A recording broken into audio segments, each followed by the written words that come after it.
بسم اللہ الرحمن الرحیم۔ سامعین محترم، اسلام کی پہلی اور بڑی جنگ غزوہ بدر۔ غزوہ بدر کے حالات و واقعات میں سے ایک بڑا اہم حصہ یہ بھی ہے کہ غزوہ بدر میں نبی کائنات آقا دو جہاں سرور کون و مکان صلی اللہ تعالی علیہ وسلم جس دن صبح یہ جنگ رونما ہونی تھی، یعنی 17 رمضان جمعۃ المبارک کا دن، تو اس سے پہلے جو شب تھی جسے ہم شب جمعہ کہتے ہیں، شب جمعہ، جمعرات اور جمعہ کے درمیانی شب، میرے اور آپ کے کریم آقا صلی اللہ تعالی وسلم شب جمعہ اپنے صحابہ کو ساتھ لیا اور پیارے آقا علیہ الصلوۃ والسلام نے میدان بدر کا ایک معائنہ کیا، میدان بدر کا ایک راؤنڈ کیا، اس کا ایک چکر لگایا، اور اس دوران میرے اور آپ کے کریم آقا صلی اللہ تعالی وسلم کے ہاتھ مبارک میں ایک چھڑی تھی، ایک لاٹھی تھی، ایک چھڑی مبارک پیارے آقا علیہ السلام کے ہاتھ میں۔ پیارے آقا علیہ السلام میدان بدر کا راؤنڈ کر رہے ہیں، معائنہ کر رہے ہیں، چکر لگا رہے ہیں۔ دوران چکر پیارے آقا صلی اللہ تعالی وسلم نے زمین کے ایک حصے پر نشان لگایا اور پیارے آقا علیہ السلام نے فرمایا، صبح فلاں کافر اس جگہ پہ مرے گا، فلاں اس جگہ پہ مرے گا، فلاں اس جگہ پہ مرے گا، فلاں اس جگہ پہ مرے گا۔ پیارے آقا علیہ السلام اپنی چھڑی سے نشان لگاتے جاتے تھے اور زبان رسالت سے اعلان کرتے جاتے تھے کہ صبح فلاں کافر یہاں مرے گا، فلاں یہاں مرے گا، فلاں یہاں مرے گا۔ یہ پیارے آقا علیہ السلام کا فرمان شریف ابو داؤد اور مسلم شریف اور دیگر کتابوں کے اندر کہ پیارے آقا علیہ السلام نے فرمایا یہاں یہاں مریں گے، فلاں فلاں کافر ادھر ہوگا۔ صحابہ فرماتے ہیں رب کعبہ کی عزت کی قسم، جب صبح ہوئی میدان جنگ کے اندر ہم آئے اور کفار کا مقابلہ ہوا، اور اس کے بعد پھر جب یہ جنگ اپنے اختتام کو پہنچی، کفار کا لشکر 1000 کے قریب، ہم مٹھی بھر لوگ، لیکن جب یہ جنگ اختتام کو پہنچی اللہ رب العزت نے ہمیں نصرت و فتح عطا فرمائی، کامیابی ہمارے مقدر میں آئی۔ اور اس کے بعد جب ہم نے جنگ میدان بدر کا ایک پھر دوبارہ چکر لگایا تو پیارے آقا صلی اللہ تعالی وسلم نے رات بھر جہاں جہاں اپنی چھڑی کے نشان لگائے تھے کہ یہاں یہ مارا جائے گا، وہاں وہ مارا جائے گا، فلاں ادھر ہوگا، فلاں ادھر ہوگا، ہم نے جہاں حضور نے نشان لگایا تھا ایک ذرہ اور بال برابر بھی ہم نے ان کافروں کو وہاں سے ہٹتے نہ پایا، بلکہ ان کی لاشوں اور ان کی ڈیڈ باڈیوں کو ہم نے وہاں ہی پایا جہاں پیارے آقا علیہ الصلوۃ والسلام نے ارشاد فرمایا تھا۔ سبحان اللہ۔ تو آج یہ بات بھی بڑی قابل غور ہے، ایک طرف سے یہ آواز آتی ہے کہ نہیں جی یہ تو کسی کو علم نہیں کون کب اور کہاں مرے گا، لیکن یہ پیارے آقا علیہ الصلوۃ والسلام کو رب تعالی نے عزت و افتخار عطا فرمایا ہے کہ زبان رسالت نے اعلان فرما دیا کہ کون کب اور کہاں مرے گا۔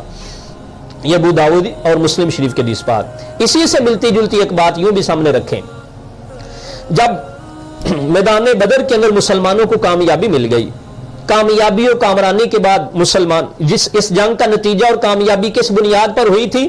مسلمانوں کے 14 لوگ شہید ہوئے تھے، کفار کے 70 بندے مارے گئے تھے، واصل جہنم ہوئے تھے، اور 70 ہی آدمی ان کے قیدی بنائے گئے تھے۔ اس پر اللہ تعالیٰ نے مسلمانوں کو عظیم فتح عطا فرمائی، اور اس دن کو یوم الفرقان کہا گیا، حق اور باطل کے اندر فرق کا دن۔ 17 رمضان سن 2 ہجری کو یوم الفرقان قرآن کریم نے فرمایا گیا کہ یہ فرق کرنے والا دن ہے، فیصلے کا دن ہے۔ جب یہ کامیابی مل گئی تو سامعین محترم ذرا توجہ فرمائیں، بہت لطف اور مزے کی بات ہے۔ کامیابی کے بعد مسلمانوں نے کافروں کی لاشوں کو اکٹھا کیا اور اکٹھا کر کے ایک کنویں کے اندر ڈال دیا گیا۔ جب ساری کفار کی لاشوں کو کنویں میں ڈال دیا گیا، میرے اور آپ کے پیارے آقا صلی اللہ تعالی علیہ وسلم والضحیٰ کے چہرے والے، ما ذات کے کاجل والے، عالم اشرا کے سینے والے، واللیل کی زلفوں والے پیارے آقا علیہ الصلوۃ والسلام اس کنویں پر پہنچے جہاں کفار کی لاشیں پھینکی گئی تھیں۔ تو پیارے آقا علیہ السلام کنویں کی مڈیر پر، کنویں کے قریب اس کے کنارے پر کھڑے ہو کے پیارے آقا علیہ السلام ایک ایک کافر کا نام لے کر، ایک ایک کافر کا نام لے کر پیارے آقا علیہ السلام فرمانے لگے کہ اے عتبہ اب تم آرام سے ہو، اے شیبہ اب تمہارا حال ٹھیک ہے۔ اس طرح پیارے آقا علیہ السلام بطور طنز ان کو خطاب کرنے لگے کہ اب تم آرام میں ہو، اب سکون میں ہو، اب ٹھیک رہا تمہارے ساتھ، اچھا ہوا تمہارے ساتھ۔ یہ پیارے آقا علیہ السلام ان سے خطاب فرمانے لگے۔ جب حضور کی زبان سے یہ جملے نکلے تو جناب سیدنا خلیفہ دویم جناب امیر المومنین فاروق اعظم رضی اللہ تعالیٰ عنہ نے گزارش کی، عرض کیا یا رسول اللہ صلی اللہ تعالیٰ علیہ وسلم آپ ان کو خطاب کر رہے ہیں، آپ ان کو باتیں سنا رہے ہیں، کیا یہ سنتے ہیں؟ یہ تم مر چکے ہیں۔ تو اس موقع پہ میرے اور پیارے آقا علیہ الصلوۃ والسلام نے کیا ارشاد فرمایا؟ بخاری شریف کے حدیث پاک کریم آقا علیہ الصلوۃ والسلام نے فرمایا عمر اگرچہ یہ مر چکے ہیں، واصل جہنم ہو چکے ہیں، لیکن یہ تم سے زیادہ سنتے ہیں، تم سے زیادہ سنتے ہیں۔ سامعین محترم کس قدر یہ توجہ طلبات آمنہ کے لال کن کو یہ فرما رہے ہیں جن کے کفر میں کوئی شک نہیں، جن کے جہنمی ہونے میں کوئی شک نہیں، آمنہ کے لال مرنے کے بعد ان کے بارے میں فرما رہے ہیں کہ یہ مرنے کے بعد فرمایا یہ تم سے زیادہ سنتے ہیں۔ کن سے زیادہ؟ ابو بکر سے زیادہ، عمر سے زیادہ، طلحہ و زبیر سے زیادہ، مولا علی سے زیادہ، کیونکہ مخاطبین وہ تھے نا۔ فرمایا تم سے زیادہ سن رہے ہیں وہ کون؟ جو کافر مر چکے ہیں۔ تو پھر ایمان والوں مجھے اور آپ کو یہ تجزیہ کرنا ہوگا، یہ جائزہ لینا ہوگا۔